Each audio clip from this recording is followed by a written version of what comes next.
Good morning ಎಲ್ಲರಿಗೂ. ಬೆಳಗ್ಗೆ ವಾಕಿಗೆ ಹೋಗ್ತಾ ಇದ್ದೀವಿ. ಇದು ದಿನ ರುಟೀನು ನಮ್ಮದು. ಬೆಳಗ್ಗೆ ಎದ್ದಿದ ತಕ್ಷಣ ನಮ್ಮದೆಲ್ಲ ಕೆಲಸಗಳು, ಕಾಫಿ ಎಲ್ಲ ಮಾಡಿಬಿಟ್ಟು ಇವ್ರಿಗೆ ಕರ್ಕೊಂಡೋಗಿ ಬಂದು ಆಮೇಲೆ ನಾವು ಕಾಫಿ ಕುಡಿತೀವಿ.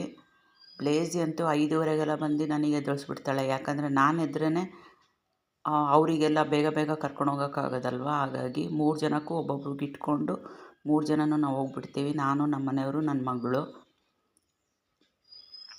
ತುಂಬ ಎಕ್ಸೈಟ್ ಆಗಿರ್ತವೆ ಮಾರ್ನಿಂಗ್ ವಾಕಿಗೆ ಹೋಗಲಿಕ್ಕೆ. ಒಂದು ಸ್ವಲ್ಪ ಹೊತ್ತು ಅವರಿಗೆ ನಾವು ಟೈಮ್ ಕೊಡಲಿಲ್ಲ ಅಂತ ಹೇಳಿದ್ರೆ ಅವ್ರುಗಳನ್ನೆಲ್ಲ ಸಾಕೋಕ್ಕೆ ನಮಗೆ ಯೋಗ್ಯತೆಯೇ ಇಲ್ಲ ಅಂತ ಹೇಳ್ತೀನಿ. ನಾವು ಬ್ಯುಸಿ ಇರ್ತೀವಿ, ಅದ್ರ ಮಧ್ಯೆನೂ ನಾವು ಬಿಡು ಮಾಡಿಕೊಂಡು ಅವ್ರುಗಳದ್ದು ಕೆಲಸಗಳನ್ನ ಏನಿದೆ ನಾವು ಮಾಡ್ಕೊಬಿಡ್ತೀವಿ. ಅವರಿಗೆ ಟೈಮ್ ಕೊಡೋಗಿದ್ರೆ ಮಾತ್ರ ಅವ್ರುಗಳ್ನ ಮನೆಗೆ ತೊಗೊಂಬಂದು ಸಾಕ್ಕೊಳ್ಳಿ ಅಂತ ಹೇಳ್ತೀನಿ. ನಮ್ಮ ಮನೇಲಿ 3 ಜನ ಇರೋದಕ್ಕೆ ಸ್ವಲ್ಪ ಟೈಮ್ ಹಿಡಿಯುತ್ತೆ. ಹಾಗೆ ನಾವು ವಾಕಿಗೆ ಹೋಗಿ ಬಂದು ಹಾಗೆ ಮನೆ ಒಳಗೆ ಕರ್ಕೊಳ್ಳಲ್ಲ. ಕೈ ಕಾಲು ಅವಕ್ಕೂ ಎಲ್ಲ ಕ್ಲೀನಾಗಿ ಎಲ್ಲ ವಾಶ್ ಮಾಡಿಸ್ಬಿಟ್ಟು ಒಳಗೆ ಕರ್ಕೋತೀವಿ. ಯಾಕಂತ ಹೇಳಿದ್ರೆ ಇವಾಗ ಪಾರ್ವೋ ಎಲ್ಲ ತುಂಬ ಜಾಸ್ತಿ ಇದೆ.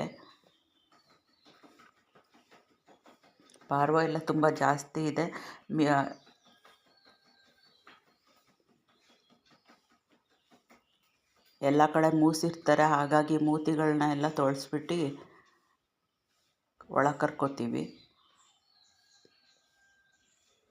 ಈ ಟೈಮ್ನಲ್ಲಂತ ಅಲ್ಲ, ನಾವು ಬೇಸಿಕಲಿ ಯಾವಾಗಲೂ ಅಷ್ಟೇ ಅವ್ರುಗಳಿಗೆ ಹೊರಗಡೆ ಕರ್ಕೊಂಡೋಗಿ ಬಂದಾಗ ಅವ್ರದ್ದು ಕ್ಲೀನ್ನೆಸ್ ಕಡೆ ನಾವು ಸ್ವಲ್ಪ ಗಮನ ಕೊಡ್ತೀವಿ. ನಮ್ಮ ಬ್ಲೇಸಿ ಮತ್ತೆ ಓಡೋಗೋಕ್ಕೆ ಪ್ಲ್ಯಾನಿಂಗ್ ಹಾಕ್ಕೊಳ್ತಾ ಇದ್ದಾಳೆ. ಆಸ್ಕೀಸ್ ಏನಂತ ಹೇಳಿದ್ರೆ ಎಸ್ಕೇಪು. ಅವಕ್ಕೊಂದು ಏನಪ್ಪ ಬಿಟ್ಟು ಓಡೋಗಬೇಕು ಅನ್ನೋದು ಅದೊಂದು ಮೆಂಟಾಲಿಟಿ ಇರುತ್ತೆ. ಒಂದು ಸಲ ಹೀಗೆ ಹೋಗಿದ್ಲು, ಮತ್ತು ಆ ರೋಡಲ್ಲಿ ಇಲ್ಲಿ ಲೇಡೀಸ್ ಹೋಗ್ತಾ ಇದ್ದಾರಲ್ಲ, ಆ ರೋಡಲ್ಲಿ ಸಿಕ್ಕಿದ್ಲು ನಮಗೆ. ಮತ್ತು ಹಾಗಾಗಿ ನಾವು ಅವಳಿಗೆ 2 ಚೈನ್ ಹಾಕ್ಕೊಂಡು ಹೋಗ್ತಾ ಇದ್ದೀವಿ. ಅದರೊಳಗೂ ಬಿಡಿಸ್ಕೊಳ್ಳೋಕ್ಕೆ ನೋಡ್ತಾಳೆ ನೋಡಿ. ಇವರಿಬ್ರದ್ದೇನೂ ರಗಳೆ ಇಲ್ಲ. ನಮ್ಮ ಸೀರೆ ನಮ್ಮನ್ನು ಬಿಟ್ಟು ಎಲ್ಲೂ ಹೋಗೋದೇ ಇಲ್ಲ. ನಮ್ಮ ಪ್ರಿನ್ಸಿ ಬೈ ಚಾನ್ಸ್ ಏನಾದರೂ ಬೆಲ್ಟ್ ಬಿಚ್ಕೊಂಡ್ರು ನಿಂತ್ಕೊ ಅಂತ ಹೇಳಿ ನಾವು ಇದು ಮಾಡಿದ್ರೆ ನಿಂತ್ಕೊಳ್ತಾಳೆ. ಇವಳು ನಿಂತ್ಕೊಳ್ಳಲ್ಲ, ಓಡ್ತಾ ಇರ್ತಾಳೆ. ಇದು ನಮ್ಮ ಮಾರ್ನಿಂಗ್ ವಾಕ್ ಆಗಿರುತ್ತೆ. ಮಾರ್ನಿಂಗ್ ವಾಕ್ ಆದಮೇಲೆ ರಾಗಿ ಮಾಲ್ಟ್ ಕೊಟ್ಬಿಡ್ತೀವಿ. ಇದಾಗಿರುತ್ತೆ ನಮ್ಮದು ಮಾರ್ನಿಂಗ್ ರುಟೀನು. ಇಷ್ಟ ಆದರೆ ಲೈಕ್, ಶೇರ್ ಆ್ಯಂಡ್ ಕಮೆಂಟ್ ಮಾಡಿ, ಫಾಲೋ ಮಾಡೋದು ಮರಿಬೇಡಿ ಅಂತ ಹೇಳ್ತಾ ಇವತ್ತಿನ ವ್ಲಾಗ್ ಮುಗಿಸ್ತಾ ಇದ್ದೀನಿ. ಬಾಯ್.